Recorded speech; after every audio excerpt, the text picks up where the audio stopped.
Hello, everyone. Welcome to Conversations with Visionaries, a podcast series presented by Voluntary Action Network India, Vani. I'm your host, Subhashni Prabhakar from Vani's programs team. Our guest for today is Mr. Ajay S. Mehta, a visionary CSO leader from Rajasthan.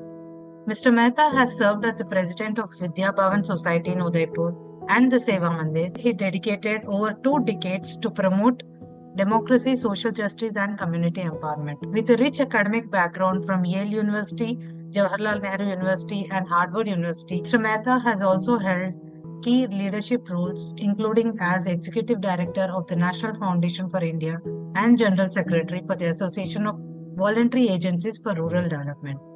His extensive work spans critical areas such as education, health, natural resource conservation, and building community institutions, making him a true pioneer in the voluntary sector.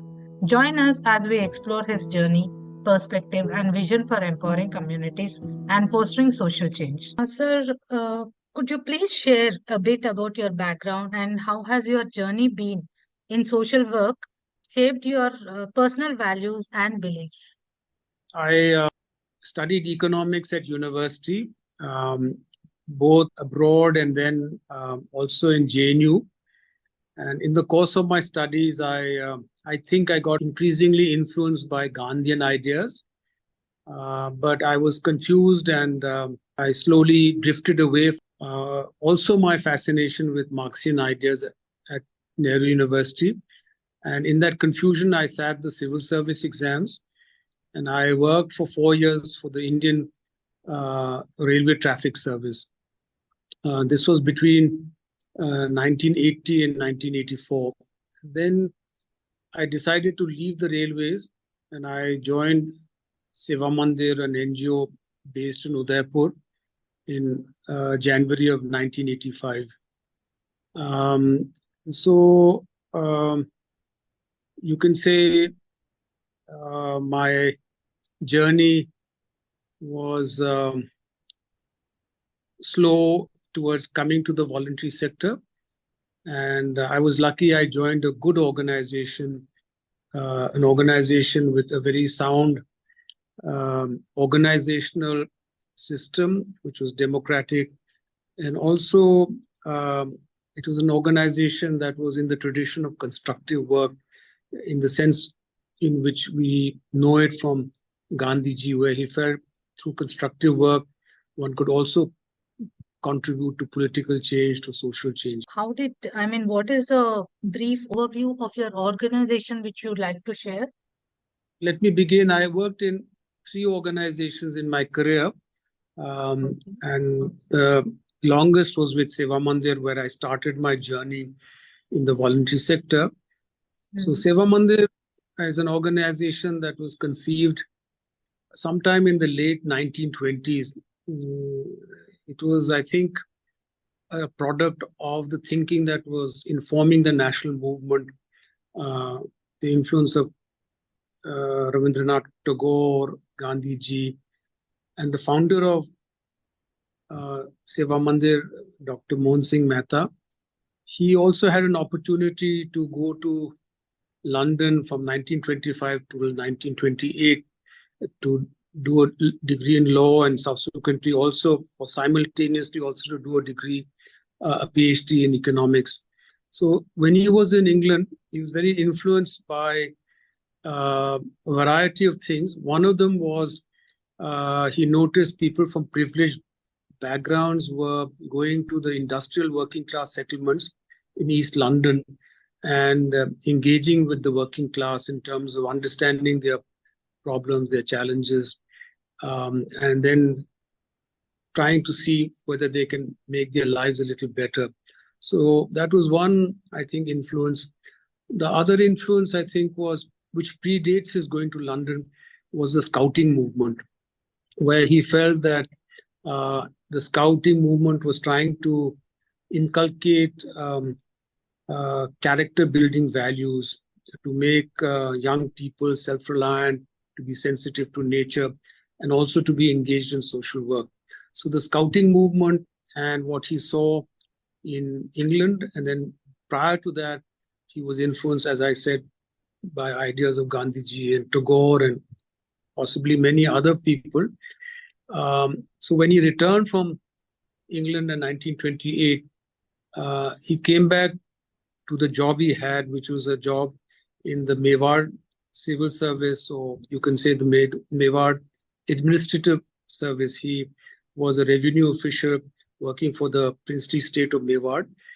And he began to think of how he could contribute to some kind of social change that would broadly make society more just, would also break away from some of the limitations of a feudal colonial order. So in that context, he thought of building an organization, a school that would build character of young students, make them responsible citizens. And the second was to do something about the abject poverty in the region. Now, this was in the 1920s. There was a lot of poverty. There were no rights. People, in some sense, were exploited by the feudal order. So, but then, though he thought of Seva Mandir at that time, and the foundation stone was laid in 1931, work only started in 1968. And the work that was started in 68 was initially around adult education in the rural areas around Udaipur city. And the southern part of southern and southwest part of Udaipur is very much in the Aravali ranges. And there were many tribal communities, small farming communities that had not been reached by development. There was very poor schooling facilities, very poor health services, livelihoods were very precarious. So Dr. Mehta, with his small team of people, thought they would begin by setting up adult education centers in these very remote. At that time, the road infrastructure was very poor. And so he began with a project that he got from Literacy House, Lucknow, to adult education centers. And the idea was that in the evenings, young adults would come and learn how to read and write. And along with that, also talk about their problems. So that was the beginning. It's really nice to know how the organization emerged. Yes. So, sir, as a leader in the non-profit space, so what are the key leadership qualities you believe which are essential for running a successful CSO? The leadership should be clear in its mind that the means are what matter, not the ends. This is the old classical Gandhian formulation that the means themselves are the ends. Yes. That there is no shortcut to building or improving the lives of people, and that you have to do it through means that are truthful, non-violent, that are also participatory, that are not top-down, that treat everybody in the organization as an equal, and more than that, treat people in the villages as people who also should be consulted. And then around them, build a culture of responsibility. Maybe I'll come back to this term responsibility because as I think, again, thinkers like Rabindranath Tagore and Gandhiji, ultimately their idea of freedom was, one is freedom from the external constraints. So at one time India was colonized, so that was an external constraint. It was important to get rid of the colonial past. But they were equally bothered about internal freedom. That is, to what extent do people themselves act in ethical ways? Are they upholding the very principles for which they are seeking freedom? Are they treating people in their own community, family, with respect, with dignity? And are they dealing with people around them with an element of fairness? Are they also given to non-violence? And so it is the combination of these qualities, I think, emphasizing these both aspects of freedom, inner and outer, that would be the hallmark of good leadership. It is not enough to say that government should do more or government should do it, be more accountable. It is as important to also say, how accountable are we to the ideas that we are promoting as desirable. So it's this combination of looking at freedom in this dual sense, I think, would be the most important quality that a leader should have in the non-profit sector. I have read somewhere where you have said every person is important in any organization, whether in a big or small position. An organization achieves success when everyone contributes. I really liked this quote of yours, which is like very inspiring to know that each and every person of the organization is important. Yes, I think that is the culture that um, we must strive for, because it so happens that many of us who come from middle class backgrounds may have had a Yes. Western education, can speak English, or may Hmm. have read a lot of books, don't always fully understand what it means to live in a community in rural areas or in urban areas. There are many difficulties that constrain people from being able to act in ways that can contribute to the common good. So what I'm trying to say is, even though we may have read more as people with some formal educational background, people on the ground are far more aware of what are the difficulties in their context to bring about change. And unless we understand them and their depth and their sophistication and their ideas of freedom properly, we will never achieve, what we want um, by way of our organizational goals. So that's one. So I've talked about two sets of people. You can call them the leadership or the Western educated. Then I've talked about the villagers. And then there's a third category of people, which I think is very important, that is often neglected, which are people, I'm calling them from lower middle class backgrounds. These are people who have, let's say, gone to a local school, are not highly educated in the formal sense. They've come to a non-profit out of necessity. That's not their first choice. They would have preferred a government job or a bank job or a private job. Now, these people, again, have had to struggle a lot in life. They've come up the hard way, and they have a multiplicity of aspirations like we all do, and they have a lot to contribute. And it's, again, if these people are made to feel that they matter in an organization, then they can contribute in very significant ways. They have the stamina to stay for long periods of time under very modest circumstances. They were willing to live in villages, live in small towns. And so in that sense, this is a spectrum that perhaps an organization would have. And each element in every spectrum is important. Obviously, the highly educated people, the idealists who come to the non-profit sector, they're important. But all the other people that I have kind of broadly described, they are very important. And if one can create a culture where there is an element of fraternity, equality across these three classes, then that organization becomes extremely potent. But if there's a hierarchy that the Western educated feel they know more and they will tell the people at the bottom what to do, then I have a feeling that organization will not be so effective. It may get some things done, but it will not truly be transformative from the standpoint of the aims of the organization. Very rightly said, sir. So the clarity with which you explained this is really helpful for the viewers also.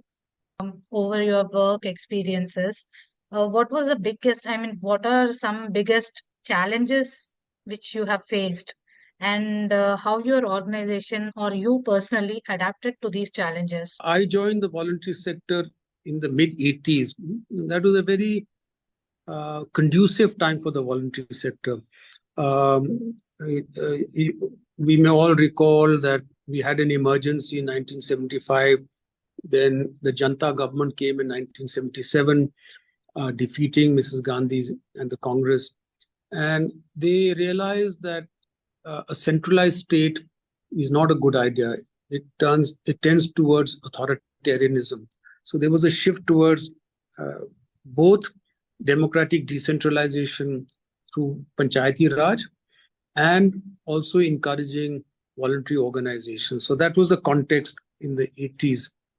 And a lot of policies that were pro-people, pro-NGOs came up in that period. The ones that I am familiar with, in 1985, Rajiv Gandhi started the National Wasteland Development Board, and he said in a famous speech that if you want to address the crisis of the environment, we need to create a people's movement, and for that we need the voluntary sector. And then he started this National Wasteland Development Board that gave a lot of money to the voluntary sector. And Seva Mandir also got a lot of money. And what was interesting was that we felt that because we are an NGO and we'd already been working for now 17 years with the villagers, we enjoyed their trust. We had done adult education, agricultural extension. We had organized people into groups. We had done some health work. And it was a well-respected organization. So Seva Mandir thought it'll be very easy for us now to implement this idea of planting a lot of trees, because we are working with tribals, we're working with small farmers, we are trusted. And so we started to plant trees. And then we realized that even amongst small farming communities, amongst tribals, there are some internal contradictions. I'm calling them internal contradictions, in the sense that a lot of the people in villages had started to occupy what are called common property resources, forests, pastures, watersheds. And the more powerful occupied more, the less powerful occupied less.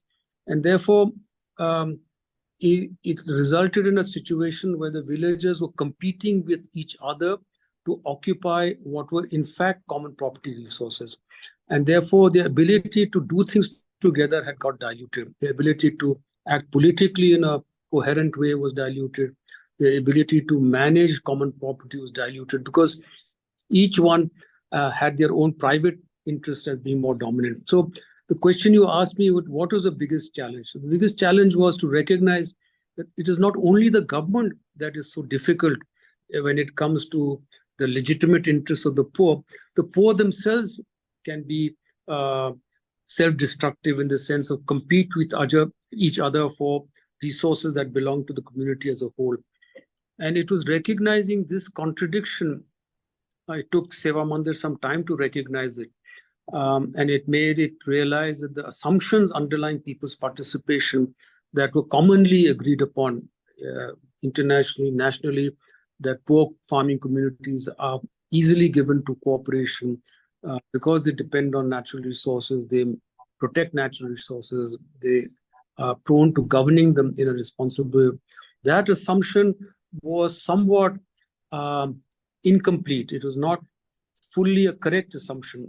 What it did not factor in was the fact that they had their own internal contradictions, and these had to be addressed. And it was addressing this contradiction by Seva Mandir successfully that I would say it managed to then really make village people realize the true meaning of self-governance, that they have to uphold their own norms of managing things well, ensuring that they don't cut corners in order to, whether it's protecting the commons or whether it's running a school or whether it's running a balwadi, they have to make sure that first they have to set an example. Only then can they ask the government to be more responsible. I can say a little bit more about this, but one last thing I want to say in this context, this journey of discovering that the assumptions on which we were working were somewhat flawed was only possible because the donors of Seva Mandir at the time were people who were not chasing targets. They were not asking, Seva Mandir, trees have you planted and how many trees survived? They were asking the question that, look, share with us your difficulties. If something goes wrong, that's perfectly understandable. But let's have a partnership where we understand the problem first and then worry about outcomes and outputs. So in that context where we were allowed to share our failures, and I can talk about the failures, but maybe there's no time to do that, we discovered that a lot of the problems lie internal to communities. And it goes back to the Gandhian formulation and many others, that the issue of freedom is not only about external accountability. It's not only about holding the state accountable or donors or all the other people who are, have power and resources. It is also a culture of internal responsibility. Does the school teacher from the village actually turn up to teach or not? And if we don't ask that question, we only ask it of the government teacher, but we don't ask it of our own people, which is village women who are running a balwadi, or people who are running a school, and why they're not able to be regular. Then I think it becomes a one-sided discourse, and we don't go in the direction of self-governance, where actually we can say that people should be allowed to self-govern as opposed to the state governing everything, which is the inclination of the state, that हम सब कुछ कर सकते हैं, हम इतने बढ़िया हैं, तो हमारे यहाँ सब बड़े बड़े अच्छे अच्छे लोग, पढ़े लिखे लोग हैं, तो हम जंगल भी संभाल लेंगे, हम चरनोट भी संभाल लेंगे, हम स्कूल भी उपलब्ध करा देंगे. तो वो घमंड को तोड़ने के लिए ये हमें दिखाना होगा कि हम जिम्मेदार कैसे बन सकते. Can you discuss any innovative approaches your organization has implemented to address specific needs of the community? So the innovation often suggests something technical, some technological solution.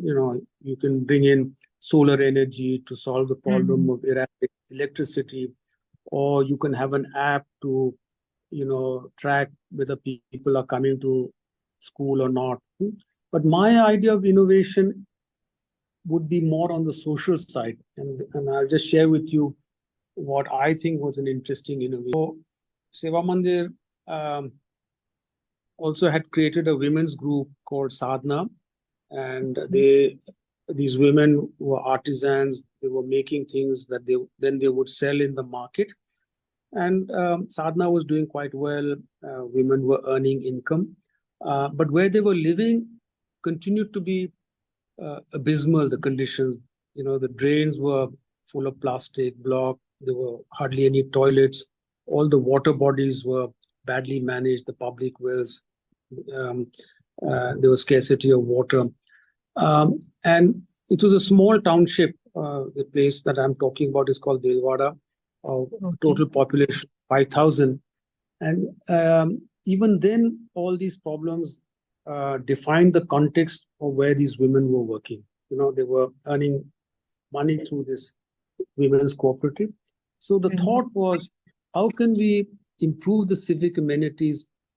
As a result of that, we said that Seva Mandir would help the community build toilets. It would help improve the waste management systems. It would sort of motivate and dignify the work of, the community that cleans toilets and the drains and keeps the city clean. And so, and in that township, there were 17 different mohallas. Some were upper caste, some were lower caste. One mohalla belonged to the Muslims.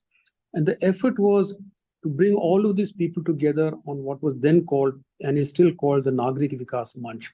And the thought was that let us also take responsibility for managing the civic amenities of this township, not only the panchayat and not only the government. And because the people realize that this is a good idea, that they should cooperate with each other, they should treat the people who clean the drains and manage the sewage and so on with more respect.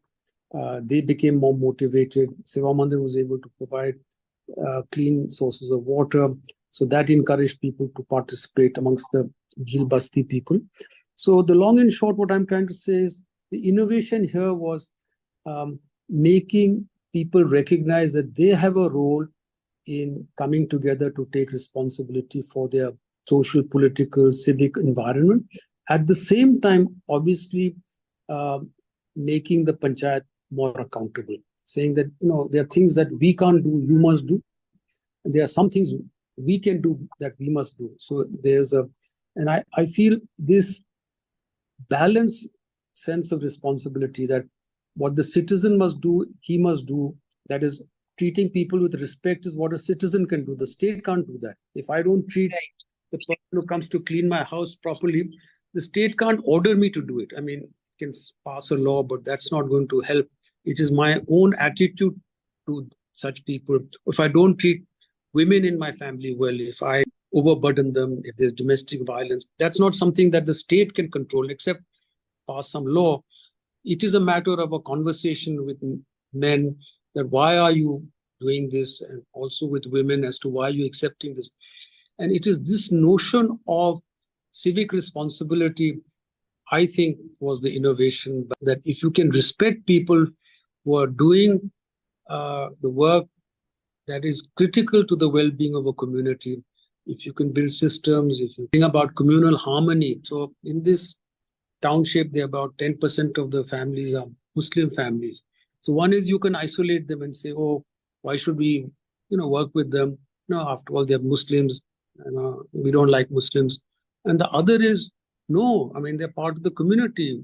We should all build relationships of mutual trust, respect, and, do things together.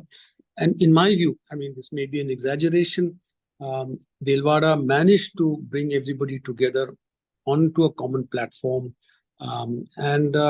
Today, I think it is a much happier community than if Seva Mandir had not created this discourse of civic responsibility, alongside, of course, wanting to hold the panchayat responsible for whatever they're supposed to do. So actually, I also think, sir, that this is a powerful story, and it actually resonates that community participation has bring in a positive change. Sir, what do you think? Why is it important to document the work of CSOs, especially in the context of the initiative taken by Vani? And what would be your message about the role of civil society organizations in bringing social change in India?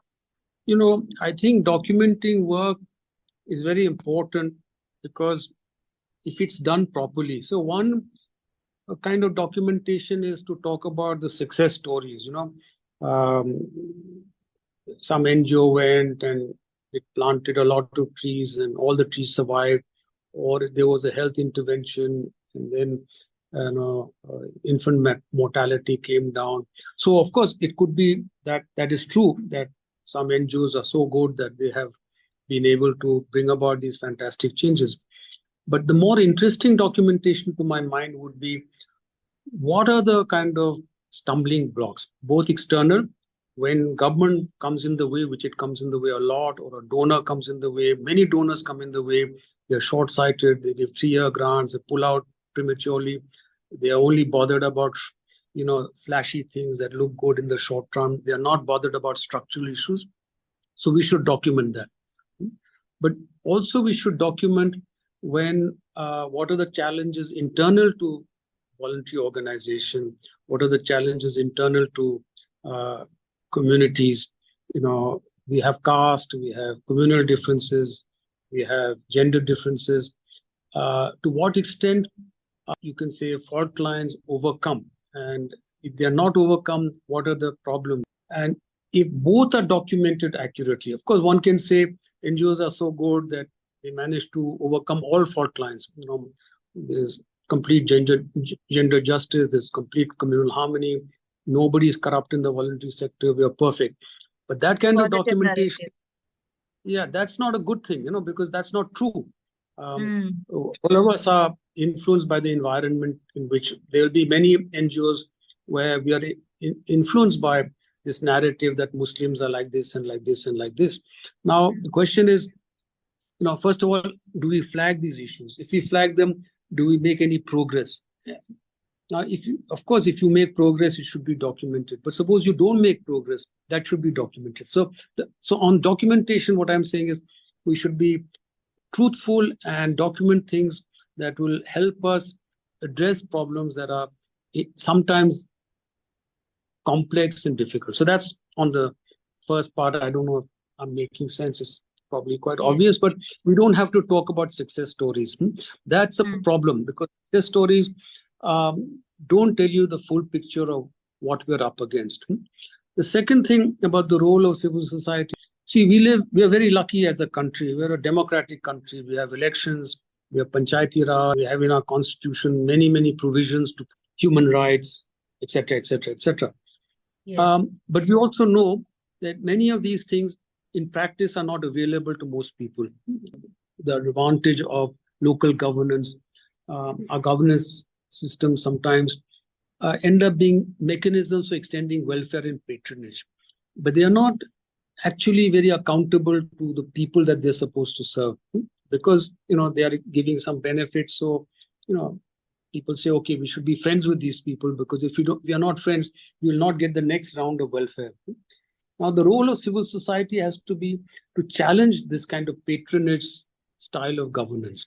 The role of civil society has to make people realize that they should work for the common good.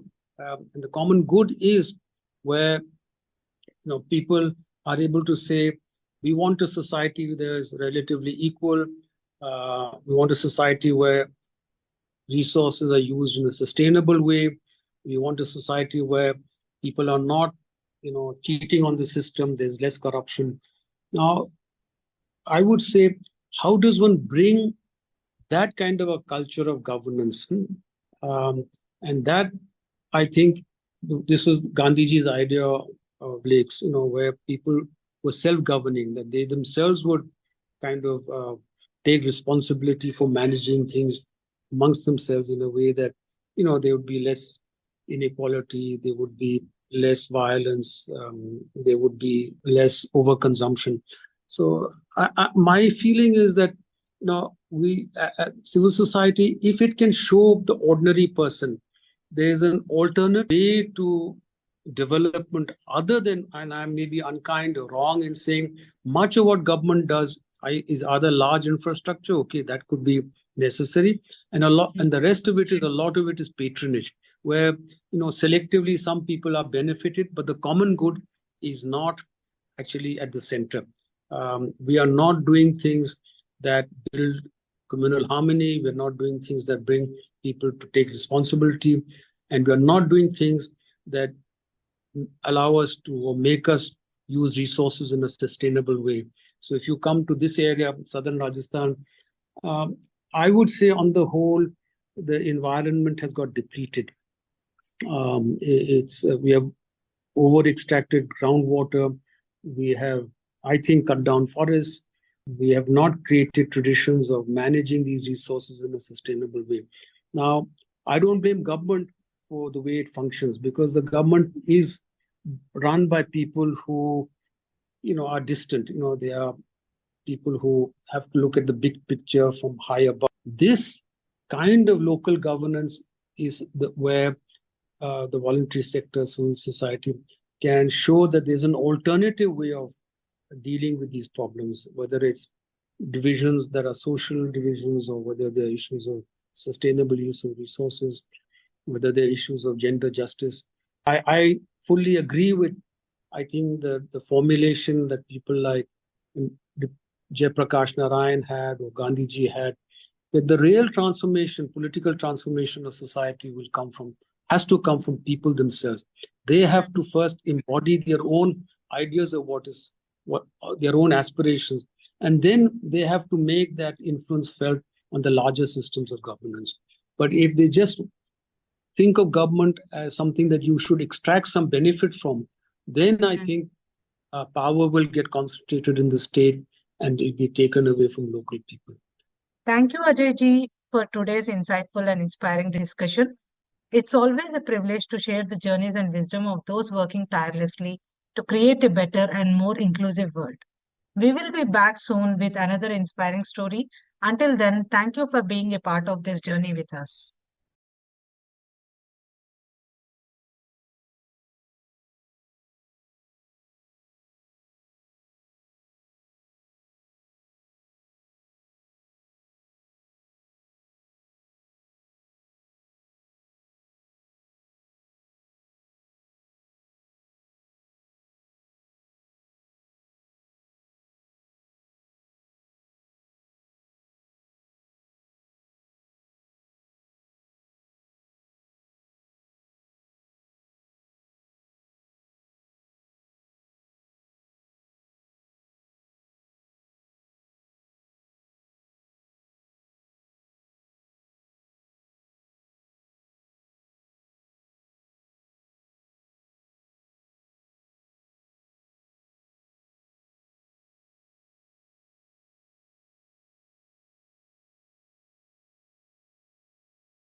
please be aware that much of the funding you do is actually not very viable. I mean, you can write a good report, CSR report, and they'll show, nice toilets and maybe some other nice stories.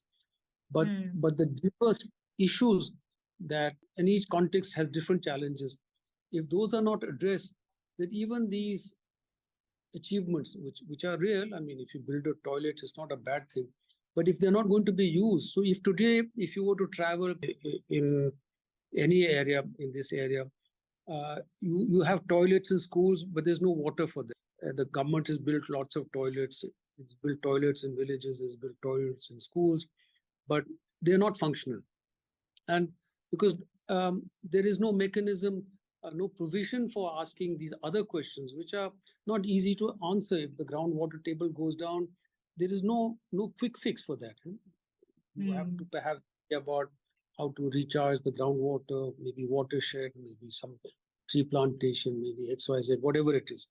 Now, if we systematically neglect these, whatever we call them, structural issues, then this kind of target-based funding is not helping anybody. So anyway, the point I want to make is there are two things. Of course, funding is a challenge, and we should encourage philanthropy, not only CSR, but rich people to give. And they should not be so worried about whether an NGO is honest or dishonest. Initially, just give people a chance and let them then have a conversation. Oh, but we gave you money, but you pocketed half. And say, look, don't pocket half, pocket only 10%. But and finally persuade them that if you're honest, this partnership can go for a long time. But if you start with the premise, अरे ये NGO वाले तो corrupt हैं, होंगे corrupt, कैसे नहीं होंगे corrupt, आप ही उनको corrupt कराते हैं. You ask them to achieve targets that are impossible to achieve. You ask them to tell lies all the time. So the feeling is that this is a game in which we have to fool each other. So if you, however, reward honesty, that is not start with honesty, but the process of being honest. Let us assume that in some contexts it's difficult to be honest. It may not be the case in some areas, but it's well-known fact that often to get a grant, not maybe with CSR, but in the case of government, sometimes you have to also part with a little bit of money. Now, so that creates a culture of dishonesty, because if you do a little bit of dishonesty, it becomes a habit. Now, if suppose some philanthropist or some CSR says, look, I realize the importance of civil society. It's part of our democracy. They can do things well on the ground, and but I don't have very good NGOs available. Then the perspective should be, how do I make them better? How do I make them accountable, honest, effective, professional?